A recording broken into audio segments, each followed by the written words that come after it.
देखिए, अभी तक तो हर क्षेत्र में महिलाएं मतलब कुचली जाती हैं। उनको दबाया जाता है। महिलाएं ऊपर उठना चाहती हैं, लेकिन उनको बात से या उनके कामों से उनको दबा दिया जाता है। पढ़ाई करते हैं, नौकरी के लिए वे आवेदन भरते हैं, वे आवेदन हमेशा रद्द किए जाते हैं। घर को हम चला सकती हैं, परिवार को चला सकती हैं, बच्चों को देख सकती हैं, तो हम अपने राज्य को बचाने के लिए काम नहीं कर सकती हैं?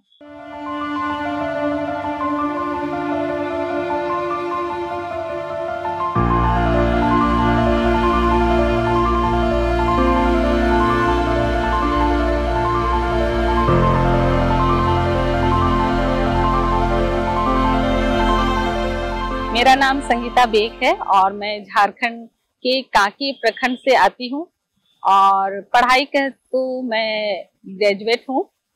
मैंने पॉलिटिकल साइंस में ग्रेजुएशन किया है और मेरे परिवार के बारे में कहूँ तो मैं अपने फैमिली में सबसे बड़ी लड़की हूँ और मैं अभी मेरे 2 बच्चे हैं, हस्बैंड है और मैं साथ में हम लोग रहते हैं।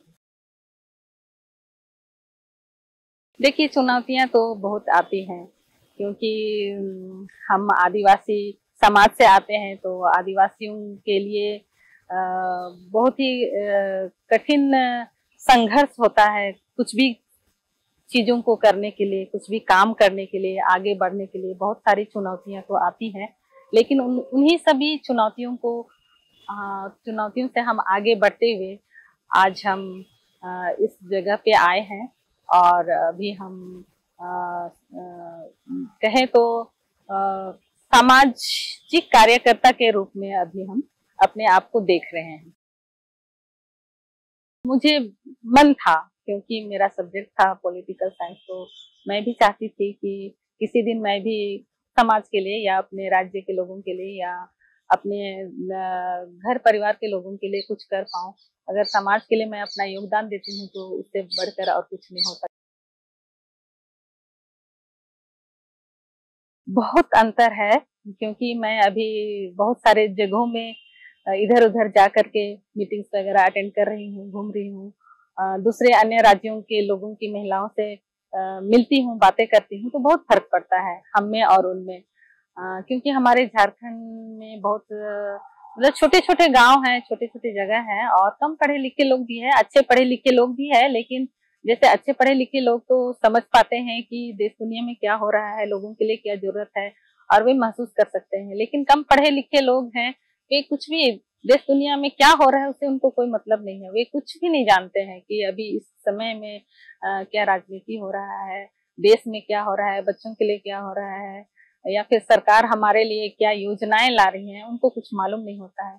तो हम इन्हीं सब बातों को उन कम पढ़ी लिखी महिलाओं को, हम लोगों का काम है कि हम लोग उनको जागृत करते हैं, समाज के बारे बतलाते हैं, राजनीति में हमें आगे आना है, बढ़ चढ़ करके भाग लेना है, यही सब हम लोग उनको बतलाते हैं और वे अभी काफी हद तक इन सब बातों से रूबरू हो रही हैं और उनको काफी हद तक समझ में आ रही है।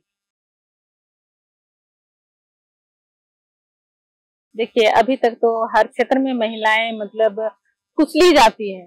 उनको दबाया जाता है। महिलाएं ऊपर उठना चाहती हैं, लेकिन उनको बात से या उनके कामों से उनको दबा दिया जाता है और उनको आगे नहीं आने दिया जाता है।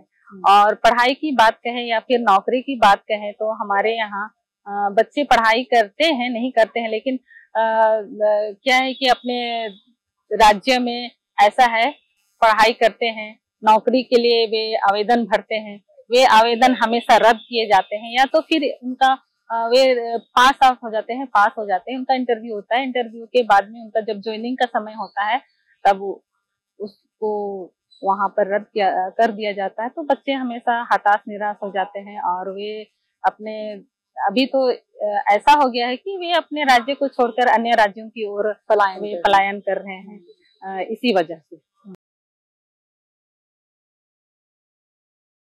बिल्कुल, अभी हम इसी क्षेत्र में काम कर रहे हैं क्योंकि अगर हम महिलाएं घर को हम चला सकती हैं, परिवार को चला सकती हैं, बच्चों को देख सकती हैं, तो हम अपने राज्य को बचाने के लिए काम नहीं कर सकती हैं?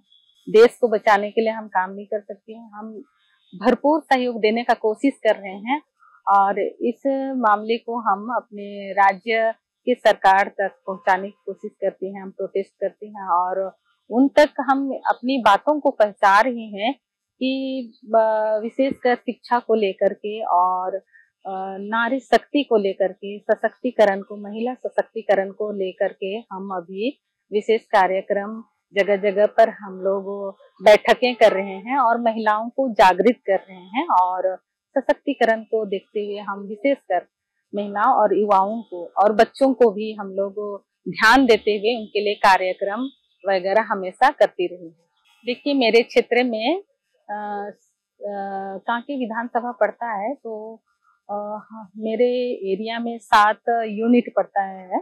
तो 7 यूनिट में हमने शुरू में 30-30 महिलाओं को जोड़ा था, बट अभी ऐसा है कि वे और भी महिलाएं हमारे साथ जुड़ने की कोशिश कर रही हैं। तो लगभग 250 से 300 के करीब हमारे साथ महिलाएं अभी जुड़ चुकी हैं और वे भी अपना सहयोग हमें दे रही हैं। शक्ति अभियान में हमें अच्छा सपोर्ट मिला और मिलता रहा,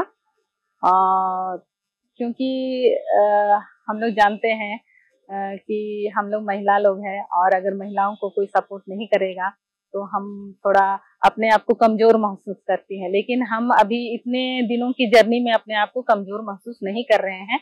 हम भी समझते हैं कि हम आज के नारी हैं और हम कल अपने देश को और दुनिया को हम आगे बढ़ाने में अपना हिम्मत और अपना सहयोग जारी रखेंगे। मैं सभी महिलाओं से यही कहना चाहूंगी कि हम सभी महिलाएं घर को देखते हुए या फिर अपने समाज को देखते हुए हम सभी हाथ से हाथ मिलाएं और देश को आगे बढ़ाने में अपना सहयोग प्रदान करें।